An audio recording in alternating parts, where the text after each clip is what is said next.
A Hollywood legend, Audrey Hepburn was also much more. Her eloquence, attractiveness, and empathy were icons. Still, there was more to her backstory than just her achievements. People are now wondering what she went through behind the scenes and what she kept hidden from the world because of this. Her son is now showing the world an Audrey nobody ever saw before. In particular, what did he say regarding his mum? Her son's affirmation of our perceptions about his mother is revealed in this video. Many have speculated and sown controversy regarding Audrey Hepburn's true identity because of the enduring fascination with her life story. While some attempted to delve further into her decisions and hardships, others only saw her as a beautiful celebrity. Her gracefulness was questioned for being either real or artificially produced for the screen. Some thought her job choices were too unconventional for Hollywood, leading them to question her true motives.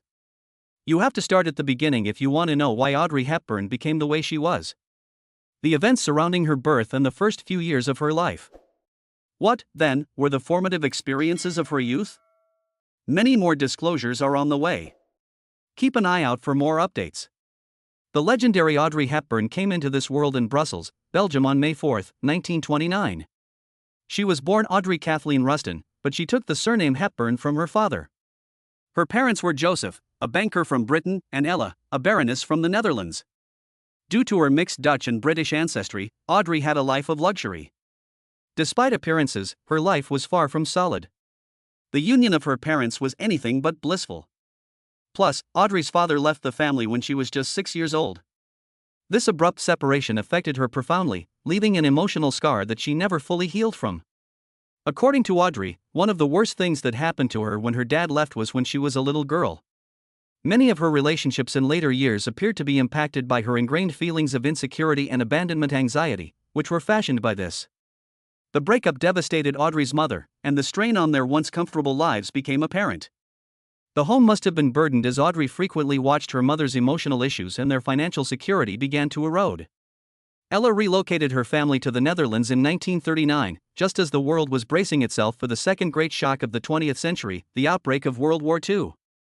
Believing they would be better protected there due to the neutrality of the country. Still, security was a mirage. The Nazis quickly took over the Netherlands once the Germans arrived. The years of the war were terrible for Audrey. The scarcity of food made life very difficult for her family and many others like them. It was typical practice for the Dutch to subsist on tulip bulbs during a time when Audrey and her family were really hungry. Audrey did not do nothing while the conflict was going on. She was only a teenager at the time, yet she had a minor role in the Dutch resistance. So that the resistance fighters could raise money, she would dance covertly at private parties. She was a courier as well, and she would carry messages concealed in her shoes. Her health took a serious hit over those years. The ramifications of the starvation she endured at that period would linger for a long time. It prevented her from achieving her goal of becoming a professional dancer. She was also emotionally scarred by the war's trauma. She would never forget seeing the roundup of her friends and neighbors, as well as the devastation and death she witnessed. It took some time for things to go better once the war ended. After uprooting her family, Audrey sought solace in Amsterdam, where she hoped to piece together her dream. Her lifelong dream was to earn a living doing ballet. Sonia Gaskell, a well-regarded Dutch ballet teacher, was her teacher. The war had taken a physical toll on Audrey, but that didn't stop her from being determined to make it as a dancer. Despite everything they had to overcome, her resilient mother found a job working for a rich household. In this new reality, Audrey's glitzy upbringing felt like a distant past. After realizing her dream of becoming a ballet dancer, Audrey traveled to London to train with the world-renowned Marie Rambert. In her pursuit of the prima ballerina title, Audrey sacrificed everything. Unfortunately, some devastating news reached her during this time. Her body couldn't manage the physical demands of being a professional dancer because of her health problems brought on by years of starvation during the war. Her height and this factored together indicated that becoming a prima ballerina would remain an elusive goal for her. The impact was catastrophic. Audrey seems to have lost sight of her goal after devoting so much time and effort to dancing. She persisted, though. She decided to change her emphasis and began acting instead. As a means of subsistence, Audrey started doing supporting roles in British films. To round out her income, she dabbled in part-time modeling. She had yet to enter the glitzy world that would bring her fame. Her life was so different at this time. She was no different from any other artist who was battling for financial stability. People began to take notice of her, though, even in these supporting parts. Something about her on-screen persona grabbed viewers' attention. It didn't take long for her gracefulness and innate aptitude to propel her to new heights. When Gigi, a Broadway production, cast Audrey in 1951, it was her big break. For her, this marked a watershed moment. The show itself wasn't a hit with critics, but Audrey was the real star. She was the evening's shining star, according to the New York Times, which gushed over her charisma. Hollywood soon began pounding on her door after this accolade, which greatly enhanced her career.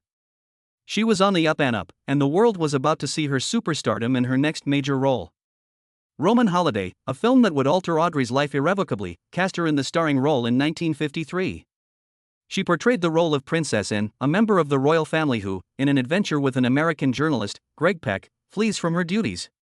Since it was her first leading part, Audrey gave it her all. Everyone loved her in the picture, and it was a huge hit. Gregory Peck, who saw firsthand how famous she was. He went so far as to urge, against the norm for newcomers back then, that Audrey receive equal prominence in the film's credits. The fact that her co-star felt the same way about her demonstrated her exceptional talent and value. Suddenly, Audrey became famous all over the world because to Roman Holiday. The simplicity, candor, and openness of her performance won over the crowds. She was praised by critics and the picture was commercially successful. Among her many accolades for the role were a Golden Globe and an Oscar for Best Actress.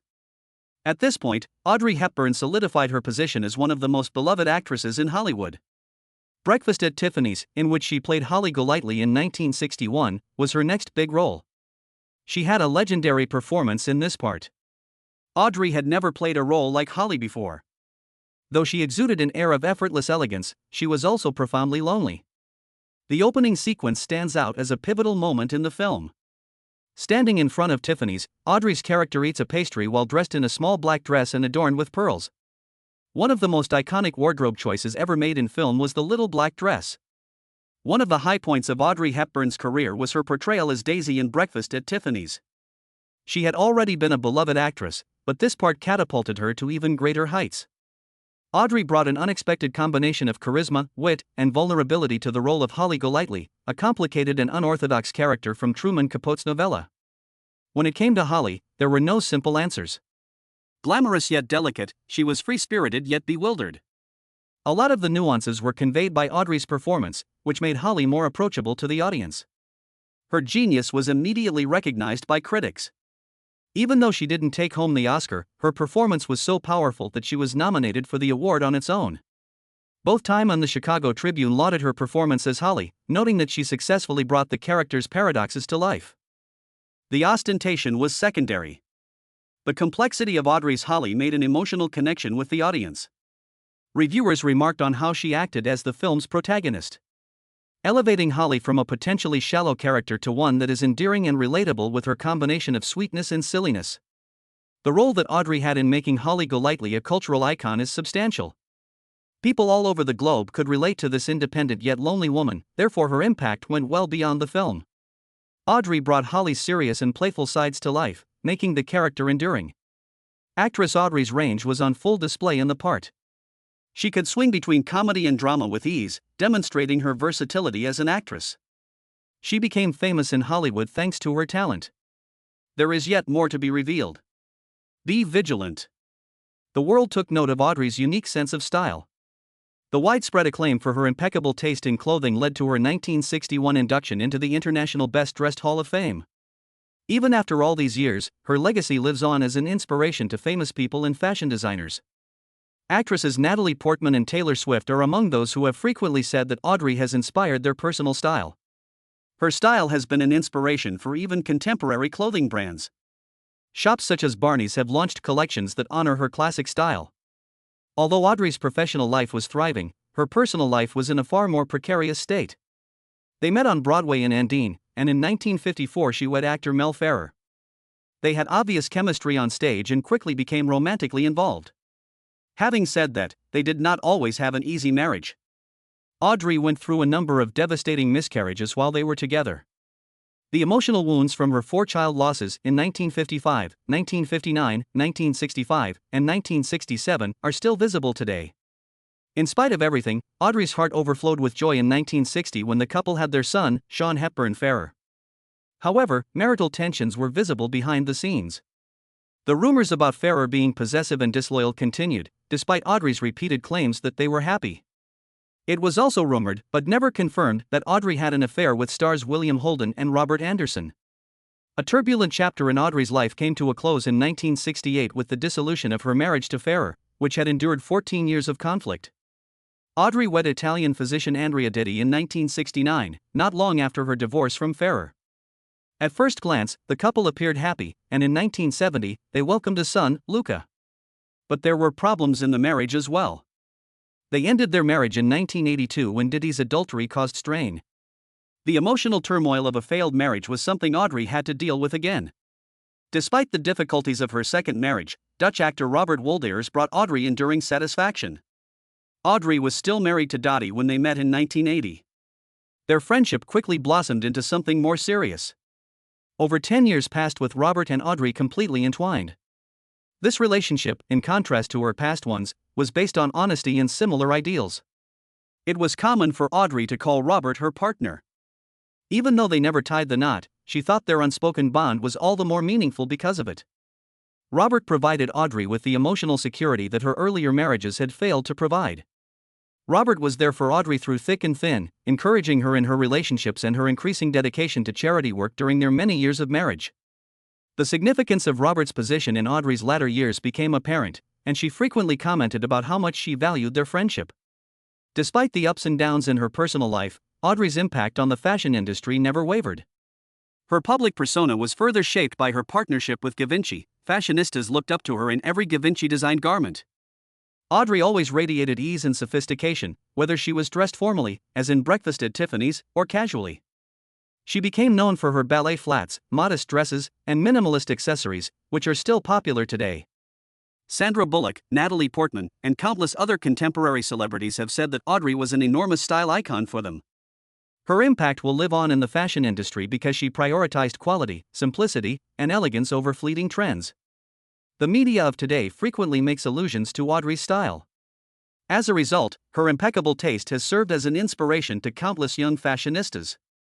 Despite the indisputable impact she had in the fashion industry, Audrey's final years were defined by her growing dedication to humanitarian causes. Using her platform to raise awareness about children's rights, she traveled the globe as a UNICEF Goodwill ambassador. Audrey never lost the poise and elegance that had made her famous, no matter how old she got, demonstrating that her attractiveness extended much beyond her clothing. However, that is not Audrey's only quality. For her, being a mother was the pinnacle of her career. Things will become much more exciting in the next scene, so be sure you don't miss it. Things will become much more exciting in the next scene, so be sure you don't miss it. Motherhood was one of Audrey Hepburn's many cherished roles, among many others. Her pride in her two sons was greater than any accolade she might have received from the entertainment industry. Family was paramount to Audrey, and she frequently expressed her pride in them. There is a strong correlation between her experiences during World War II and her profound gratitude for family. The upheaval of that time only served to heighten her appreciation for the security and comfort of home. She was hell-bent on providing her kids with a warm and welcoming home. Something that she might have wished for when she was a kid. Sean, her eldest kid, once told her how much he loved making Mom laugh. He claimed that Audrey's giggles were indeed laughing. It was a genuine, heartfelt chuckle, the type that lingers. Spending time together, he said again and time again, might be the most joyful experience. When he was leaving for his first job, one memorable memory was seeing Audrey's tears as she said goodbye at the airport. She cared deeply, as she always did, at that ordinary parental moment. Not only was Audrey Hepburn an accomplished actress, but she was also a doting mother who fretted over her children, felt their absence, and rejoiced in their triumphs with the pride of any doting parent. Being a mother meant being available for them in whatever way you could imagine. Sean remembers numerous such instances where her parental love was so profound that it imprinted itself on him for years to come. Their close relationship was on full display in her vulnerable times as a parent, such as the tears she shed as he departed for work. Little did people know that Audrey had a shyer side outside of her role as a mother. One of her favorite things to do at home in Switzerland was tend to her garden, which she loved. Because it involved sowing seeds and then watching them blossom into something lovely, she frequently characterized gardening as an act of optimism. It was a symbol of the way she handled life in general, showing love, patience, and care in order to witness the fruits of her labor in due course. This was a very different side to her compared to her flashy Hollywood existence. In addition to her fluency in English, French, Italian, and Spanish, Audrey has a natural talent for languages. She had to quickly adjust to a wide variety of languages and cultures as a child growing up in war-torn Europe. This gave her a profound comprehension of her environment and made her an accomplished performer. Her ability to draw and paint was another aspect of her life that was less known.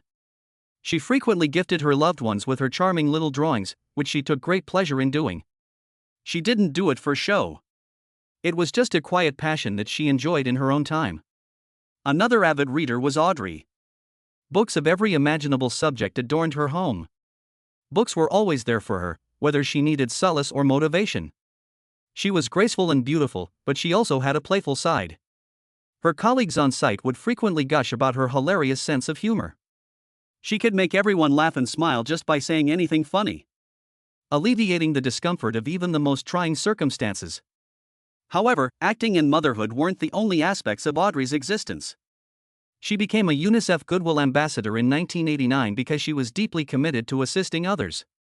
Because of her personal experiences as a kid during World War II, she knew what it was like to go without food and safety, making her work with UNICEF profoundly personal.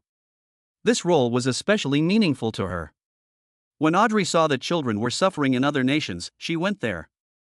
For example, Vietnam, Bangladesh, Ethiopia, and Sudan. Raising awareness from a distance wasn't her intention.